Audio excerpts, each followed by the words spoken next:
मंदिर मंदिर प्रतिकर्ष। मंदिर माने मकान भी हो अथवा लंका में रावण ने बना रखा था अपने भवन को, ऐसा बाहर से देखने में मंदिर लग रहा था लेकिन अंदर में भोग सामग्री थी। देखे जहां तहां अग्नि होता। श्री हनुमान जी महाराज को वैदेही कहीं मिले नहीं, खोजते हुए जा रहे थे। भवन एक पुण्यदीक सुहावा, हरि मंदिर तहां भिन्न बना। सभी मकानों में, सभी भवनों में एक अलग से भवन बना था। वहां पे भगवान का मंदिर भी बना था। श्री हनुमान जी महाराज वहां पे जैसे ही प्रवेश किए, भवन का स्वामी उठ करके बैठ गया। राम राम सीता राम, राम राम सीता राम, राम राम सीता राम, राम राम सीता राम। श्री हनुमान जी महाराज ने जाकर के प्रणाम किया। विभीषण जी ने भी श्री हनुमान जी महाराज को प्रणाम कर लिया। विभीषण ने कहा, आप कौन हो, कहां से आए हो? तब हनुमंत कही सब राम कथा निज नाम। श्री हनुमान जी महाराज से नाम पूछा तो श्री हनुमान जी महाराज ने श्री राम कथा सुना दी। बोलो ना प्यार से। श्री राम कथा क्यों सुना दी? श्री हनुमान जी से नाम पूछा गया तो श्री हनुमान जी ने श्री राम कथा क्यों सुना दी? भगवान श्री राम ने कहा था, हनुमान तुम लंका जाना और लंका जाकर के विभीषण को मेरी कथा सुनाना और विभीषण से मेरे शरणागति की कथा सुनाना। जो कथा सुन करके विभीषण मेरी शरण में आ जाए, क्योंकि हनुमान जब तक लंका में विभीषण है जब तक रावण मर नहीं सकता। लंका में जब तक विभीषण जैसा पुण्य आत्मा है जब तक लंका का कोई कुछ बिगाड़ नहीं सकता। अगर रावण को मारना है तो विभीषण को अपनी पक्ष में लेना ही पड़ेगा। विभीषण को जाकर के श्री राम कथा सुना देना। तो तब हनुमंत कही सब राम कथा निज नाम। अथवा तो श्री हनुमान जी महाराज ने विभीषण को श्री राम कथा सुनाई। श्री राम कथा क्यों सुनाई? कथा के बाद में दक्षिणा मिलती है। बोलो ना प्यार से। कथा के बाद क्या होता है? दक्षिणा मिलती। श्री हनुमान जी महाराज ने कहा विभीषण को मैं श्री राम कथा सुना दूंगा और विभीषण कहेगा दक्षिणा मांगो तो मैं जानकी जी का पता पूछ लूंगा। तब हनुमंत कही सब राम कथा निज नाम। श्री हनुमान जी महाराज ने श्री राम कथा सुना दी। श्री राम कथा क्यों सुनाई?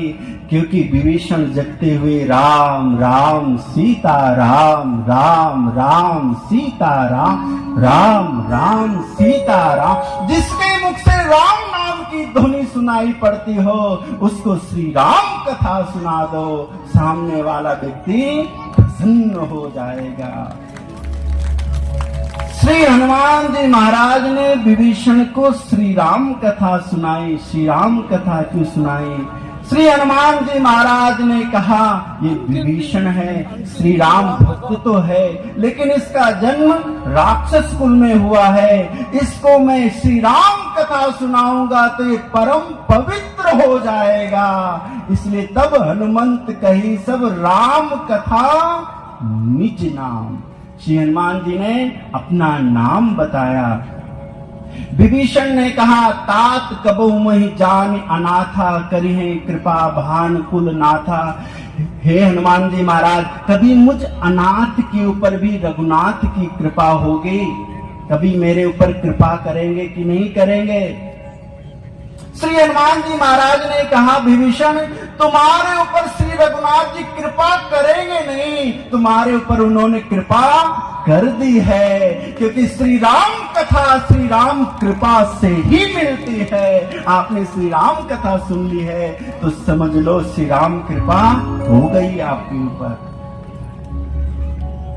श्री हनुमान जी महाराज ने कहा विभीषण तुम लंका में रहते कैसे हो? विभीषण ने कहा जैसे बत्तीसी के बीच में जिह्वा रहती है, ऐसे इन दुष्टों के बीच में मैं रहता हूँ। हनुमान जी महाराज ने बड़ा अच्छा, ये तो बड़े आनंद की बात है। विभीषण ने कहा ये आनंद की बात है कि दुख की बात है? श्री हनुमान जी महाराज ने कहा विभीषण, जन्म लेते समय मुंह में जिह्वा होती है कि दांत होता है? विभीषण ने कहा जिह्वा होती है। कि मरते समय मुंह में जिह्वा होती है कि दांत होता है? कि नहीं, जिह्वा होती, दांत बाद में आते हैं, पहले चले जाते हैं। श्री हनुमान जी महाराज ने कहा विभीषण, तुम इस लंका में दुष्टों के बीच में हो। जैसे मुंह में जीवा शाश्वत रहती है और दांत समाप्त हो जाते हैं, ऐसे सारे निश्चर समाप्त हो जाएंगे और लंका के राजा तुम ही बनोगे। लंका में तुम ही शाश्वत बने रहोगे। श्री हनुमान जी महाराज ने पूछा, वैदेही का पता पूछा। रावण ने अशोक वाटिका में ऐसे वैदेही को नहीं रख रखा था। वहां कोई सामान्य व्यक्ति, सामान्य मानवी जा नहीं सकता था। तो जुगुत विभीषण सकल सिखाए, सारी युक्ति बता दी। इस युक्ति से जानकी जी के पास में जा सकते हो। और चलते हुए श्री हनुमान जी महाराज जानकी जी के पास में आए। अशोक वृक्ष, अशोक वाटिका में अशोक वृक्ष के ऊपर श्री हनुमान जी महाराज चढ़ करके वृक्ष के ऊपर बैठ गए। और जैसे हनुमान जी महाराज वृक्ष के ऊपर आकर के बैठे, उसी समय रावण आया और वेश बना करके आया है, सुंदर वेश बना करके आया है। अपनी नारी को संग नारी बहु किए बनावा, नारी को लेकर के आया है, बनावटी वेश बना करके आया है। रावण ने कहा वैदेही, एक बार बिलोक मम ओरा, एक बार अगर तुम मेरी तरफ देख लो तो सभी ये रानियां आपकी दासी हो जाएंगी। वैदेही ने कहा तृणधर ओट कहत वैदेही।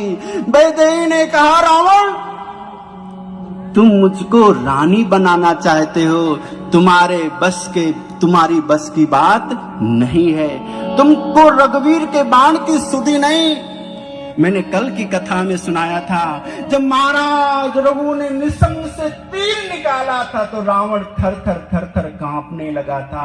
वैदेही ने कहा जो रघुवीर का बाण है वो कहीं गया नहीं है, वो श्री राम के निशंग में आ गया है, उसी से तुम्हारा वध होगा। रावण को क्रोध आ गया। रावण ने कहा इसको मारो, इसको काटो।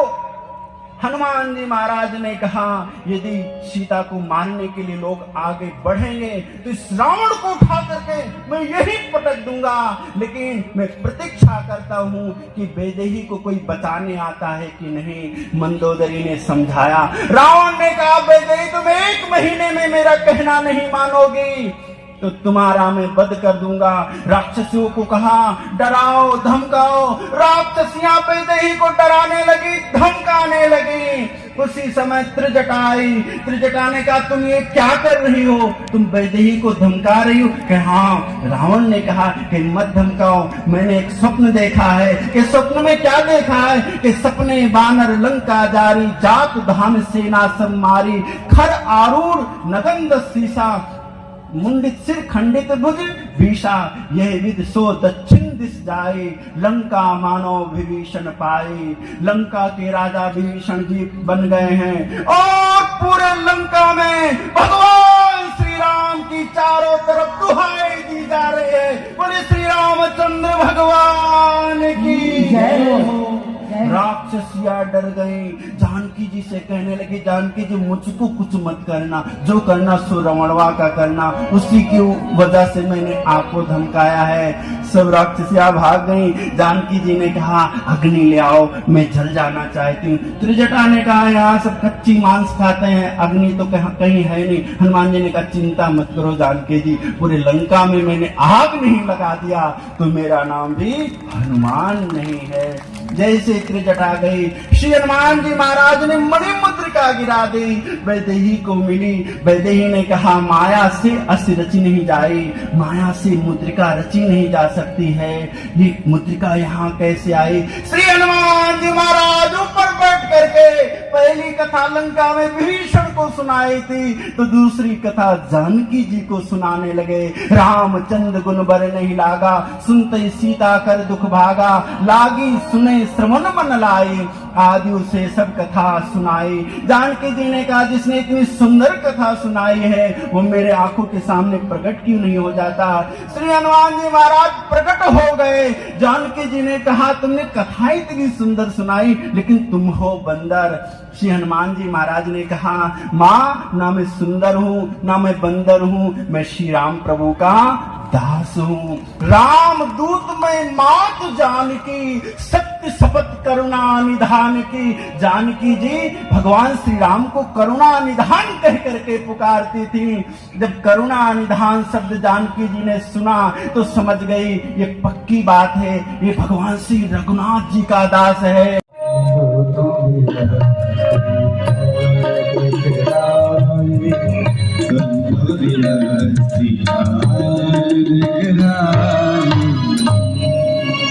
बोलो ना प्यार से। सुग्रीव ने कहा, प्रभु आप में बल तो है, लेकिन पहले निशाना देखना पड़ेगा, आपका निशाना सही लगता है कि नहीं। तो भगवान ने ताड़ के 7 वृक्षों को एक ही बाण से भगवान ने काट करके गिरा दिया। सुग्रीव ने कहा, बल भी है और निशाना भी है, अब पक्का हो गया है कि आप बाली का वध कर दे। भगवान ने कहा, तो चलो। सुग्रीव ने कहा, नहीं नहीं, अब बाली का वध नहीं करना। भगवान श्री राम ने कहा, मैंने प्रतिज्ञा कर ली। सुग्रीव ने कहा, कर लिया होगा आपने प्रतिज्ञा, अब नहीं करना। भगवान श्री राम ने कहा, क्यों? सुग्रीव ने कहा, बाल परम हित जास प्रसादा, मिलो राम तुम समन विषादा, सपने जैसन होई लड़ाई, जागे समझत मन सकुचाई, अब प्रभु कृपा करो यही भांति, सब तज भजन करो दिन राति। अब प्रभु कृपा करो यही भांति, अब प्रभु कृपा करो यही भांति, सब तज भजन करो दिन राति, सब तज भजन करो दिन राति। सोनी विराग संजुर कपिवानी, सुनि विराग संजुत कपिवानी, बोले भी हंसी राम धनुपानी, बोले भी हंसी राम धनुपानी, अब प्रभु कृपा करो यही भांति, अब प्रभु कृपा करो यही भांति। बोलो ना प्यार से। सुग्रीव ने कहा, अब हमको लड़ाई झगड़ा नहीं करना है, आप कृपा करके हमको कंठी माला दे दो और हम भगवान का भजन करें।